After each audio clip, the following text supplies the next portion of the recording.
కూటమి ప్రభుత్వానికి బిల్డప్ ఎక్కువ, బిజినెస్ తక్కువ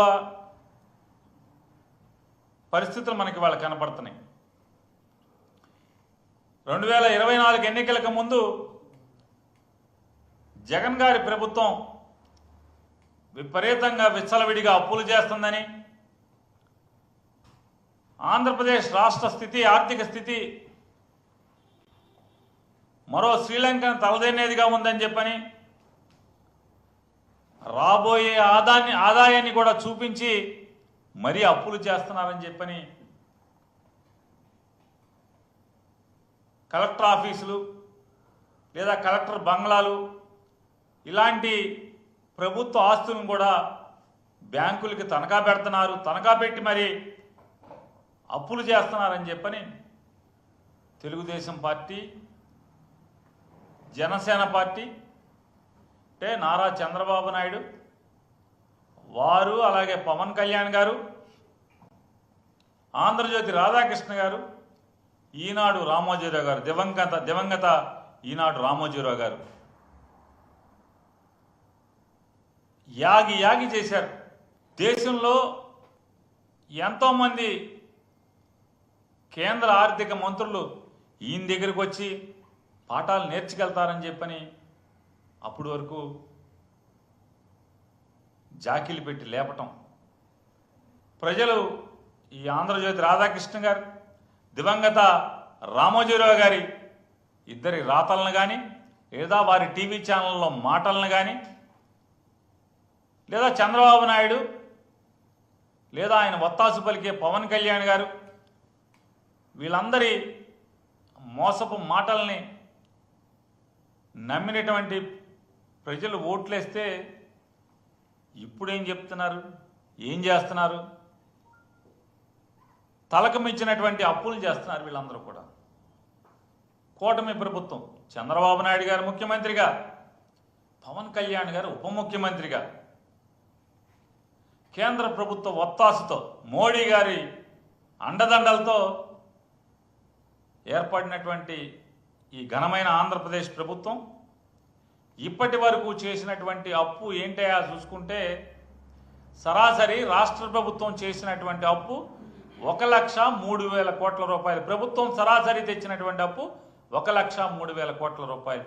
ఈ 1,03,000 కోట్ల రూపాయలు కాకుండా వివిధ కార్పొరేషన్ల ద్వారా తెచ్చినటువంటి అప్పు 44,000 పైచిలకు కోట్ల రూపాయలని రాష్ట్ర ప్రభుత్వ కార్పొరేషన్ల ద్వారా అప్పు తేటం ద్వారా మొత్తం వీళ్ళు చేసినటువంటి అప్పు 1,47,000 కోట్ల రూపాయలు పైబడి.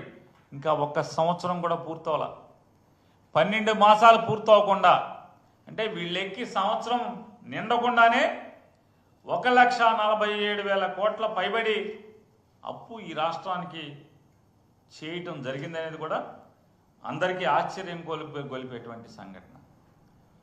ఎందుకు అంటే, జగన్మోహన్ రెడ్డి గారు చేసినటువంటి 3,32,000 కోట్ల రూపాయల్లో ఏం చేసావయ్యా జగన్ అంటే, 2,70,000 కోట్ల రూపాయలు ప్రజలకే ఖర్చు పెట్టాం.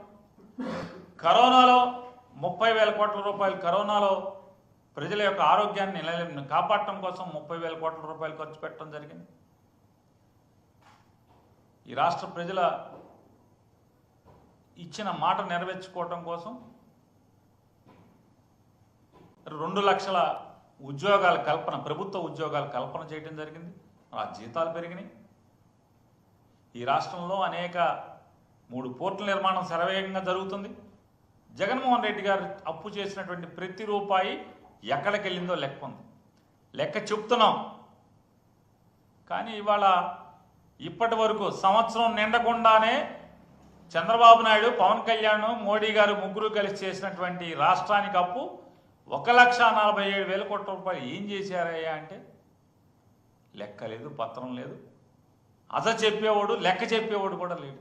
ఏంటయ్యా అంటే నెల నెల పెన్షన్లు ఇస్తున్నామని చెప్పని చంద్రబాబు, పెన్షన్లు ఎవడన్నా ముఖ్యమంత్రి వెళ్తాడా పెన్షన్ ఇవ్వటానికి? ముఖ్యమంత్రి వెళ్ళి పంచి పెడతాడు. అదో పెద్ద దేశాన్ని ఉద్ధరించే కార్యక్రమం, ఈ రాష్ట్రాన్ని ఉద్ధరించే కార్యక్రమంగా వీళ్ళు జబ్బలు జరుచుకుంటారు. ఎన్నికల ముందు ఉత్తర కుమార ప్రగల్భాలు పలికారు, మాటలు కోటలు దాటినాయి. ఇవాళ అంటాడు చంద్రబాబు నాయుడు గారు నాకేం అర్థం కావట్లేదు. ఇచ్చిన హామీలు చూస్తే భయం వేస్తుంది అంటాడు, రాష్ట్రాన్ని చూస్తే భయం వేస్తుంది అంటాడు. అప్పులు చేయడానికి మాత్రం బరిదెగిస్తున్నారు. ఈయనకంట సంపద ఎలా సృష్టించాలో మెల్లగా చెవులో చెప్పాలంట.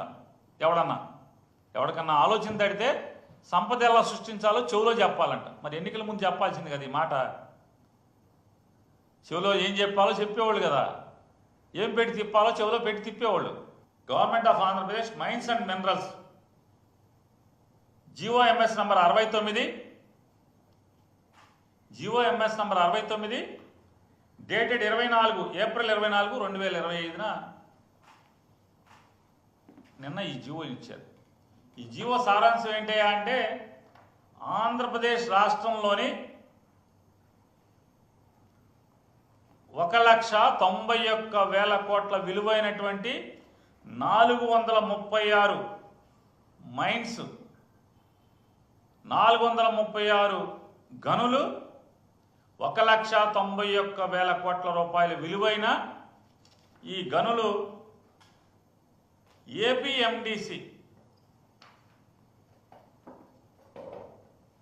ఏపీఎండిసికి దఖలుపరుస్తూ దానిని 9,500 కోట్ల రూపాయలు అప్పు తెచ్చుకుంటాకి ఈ ఆస్తుల ద్వారా అనుమతులు ఇస్తూ జీవో రిలీజ్ చేశారు. ఈ జీవో రిలీజ్ చేయడం రాజ్యాంగ విరుద్ధమా, అప్పు చేయడం రాజ్యాంగ విరుద్ధమా అంటే జీవో ఇవ్వడం రాజ్యాంగ విరుద్ధం కాదు, అప్పు చేయడం రాజ్యాంగ విరుద్ధం కాదు, కానీ అనైతికం. జగన్మోహన్ రెడ్డి గారు రాబోయే ఆదాయాన్ని చూపించి అప్పులు చేశాడు అని చెప్పి అవాకులు చవాకులు పేలినటువంటి పేపర్లు కానీ టీవీలు కానీ ఒక్కడు నోరెత్తట్లా ఇవాళ. అంటే జగన్మోహన్ రెడ్డి గారు చేస్తేనేమో బూతు, ఈ పసుపు పత్రికలు పసుపు టీవీలన్నీ కూడా గోలగోల చేస్తాయి. పొద్దున ఒక డిబేటు, సాయంత్రం ఒక డిబేటు పెట్టి ఎవడగాడు వచ్చి అసలు మామూలు మెల్లో కండువాలు, నెత్తి మీద కర్చీపులు, టోపీలు పెట్టుకుని ఇష్టారాజ్యంగా మాట్లాడారు. ఇవాళ పెట్టండి డిబేట్ దీని మీద. ఒక ప్రైవేట్ కంపెనీ వాడు ఏపీఎండిసికి 9,500 కోట్లు అప్పులు ఇస్తారు. ఈ అప్పుల్ని 6 మాసాలు వడ్డీలు కానీ కిస్తీలు కానీ బ్యాంకులో ఉంచాలి. ఏది తగ్గినా కూడా రాష్ట్ర ప్రభుత్వాన్ని అప్పు చేసేదేమో ఏపీఎండిసి. రాష్ట్ర ప్రభుత్వానికి ఏమాత్రం సంబంధం లేకుండా అడగకుండానే ఆర్బీఐలో ఉన్నటువంటి ఆంధ్రప్రదేశ్ ఖజానా అంటే ఖజానాకి సంబంధించిన బ్యాంక్ అకౌంట్లలోంచి ఆ ప్రైవేట్ కంపెనీ ఈ డబ్బుల్ని లాగేసుకోవచ్చు అనేది ఆ షరతు మీద ఈ అప్పు తెస్తున్నారు. దాన్ని ఏమంటారు? డైరెక్ట్ డెబిట్ మ్యాండేట్ మెకానిజం అంటారు ఆర్బీఐ దగ్గర. రాష్ట్ర ప్రభుత్వం వారి సొంతానికి ఈ రాష్ట్ర ప్రజల అవసరాల కోసం ₹1 ముట్టుకోవాలన్నా demand of grants, demand of appropriation అసెంబ్లీలో పాస్ చేసుకోకుండా రూపాయి ముట్టుకుంటాకి లేకుండా ఉన్న పరిస్థితులు ఉంటే, కానీ ఇక్కడ ఈ ప్రైవేటు బాకీదారుడు ఎవరైతే ప్రభుత్వాన్ని అంటే ఎండీసీకి అప్పు పెడుతున్నాడో ఏపీఎండిసికి, ఆ అప్పు పెట్టే వ్యక్తికి రైట్ రాయల్గా వీరు అధికారాన్ని, రాజ్యాంగంలో వీరికి లేనటువంటి అధికారాన్ని రాష్ట్ర ప్రభుత్వం దఖలుపరుస్తుంది. భారతదేశంలో ఏ రాష్ట్రాలు ఇంతవరకు ఇంత బరి తెగించి అప్పులు చేయని విధంగా చంద్రబాబు నాయుడు గారు, పవన్ కళ్యాణ్ గారు కలిసి అప్పు చేస్తున్నటువంటి ఈ బరి తెగింపుని మనం ఖండించాల్సిన అవసరం ఉంది, ఖచ్చితంగా ఖండిస్తూ.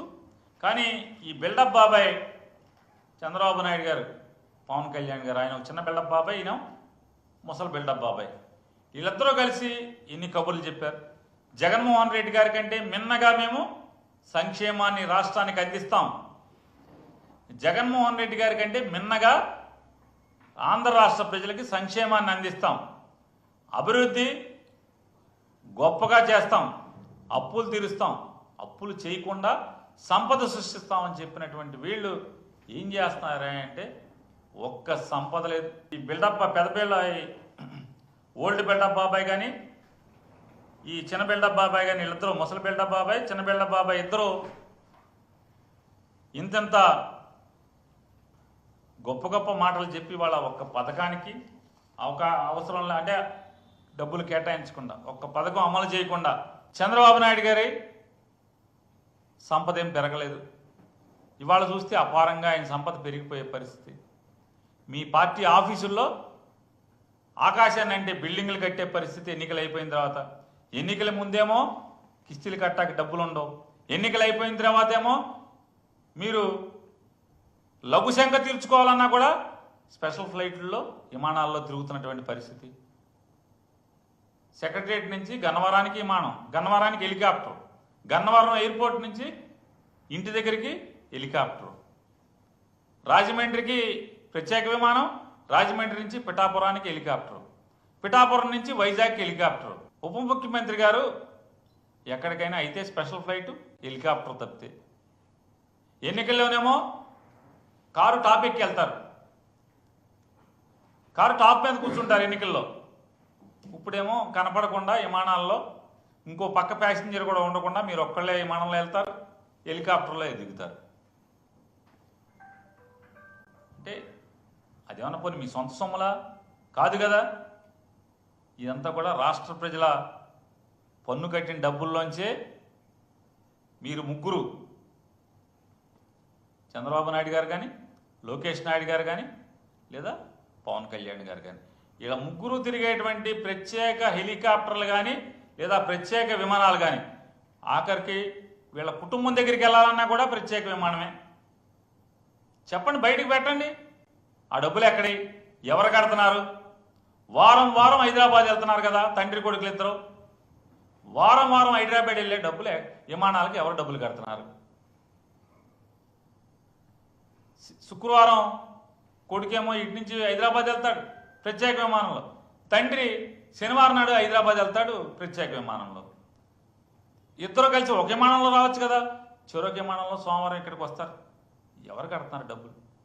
ఎక్కడికి వెళ్ళినా మీరు ప్రత్యేక విమానంలో తిరుగుతున్నారు కదా. హైదరాబాద్ మీరు మీ కుటుంబం దగ్గరికి, భార్యా పిల్లల దగ్గరికి వెళ్తాకి రాష్ట్ర ప్రజలకు ఏం సంబంధం? డబ్బులు కడతాకి చెప్పండి, మీరు లెక్కలు చెప్పండి. ఎన్నిసార్లు